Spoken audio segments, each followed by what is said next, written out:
Hi, this is Seth Rosenberg at the Seattle Litigation Group, and I'm here to present a blog written by Joe Gerke on the topic of why do we bother with depositions. The image of a TV lawyer, think Perry Mason or Ben Matlock, destroying the credibility of the witnesses on the stand using nothing but their wits is pretty central to most people's understanding of testimony. In those shows, the first opportunity the lawyers had to get the witnesses' testimony is during trial, but the lawyers or their investigators had uncovered something that they could use to ambush the witnesses on the stand. But unlike the fictional Mason and Matlock, most lawyers have already obtained testimony from the witnesses before trial, and usually no one is surprised or ambushed by surprise revelations or undiscovered evidence. This is because lawyers who don't practice on TV are able to avail themselves of depositions. Depositions are sworn testimony that is taken out of the courtroom without a judge or jury present. The testimony is recorded by a court reporter who administers the witness's oath to tell the truth and creates a transcript of the proceedings. But why would a lawyer go through all of that trouble of arranging for a court reporter and taking testimony before trial when they can just do it at trial?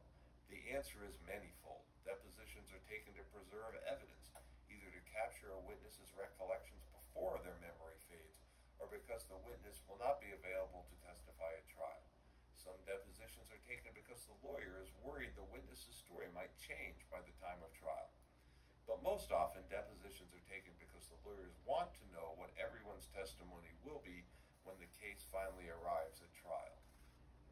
That way, the lawyer can be most helpful in advising their client about the likely outcome of the trial. Depositions are wide-ranging and do not have limits on the number of questions that can be asked. Depositions are limited only by the requirement that they are taken in good faith and in how many hours of testimony a witness can be required to give. Under both the Federal Rules of Civil Procedure and the King County Local Rules, a deposition is limited to 1 day of 7 hours. However, the court can extend that time if the deposition is impeded or delayed, and King County allows one deposition to be taken that lasts 2 days of 7 hours each. Other counties have different rules. Some have no limit on the length or number of depositions, and some do not allow depositions of persons other than the parties in the litigation without prior court approval.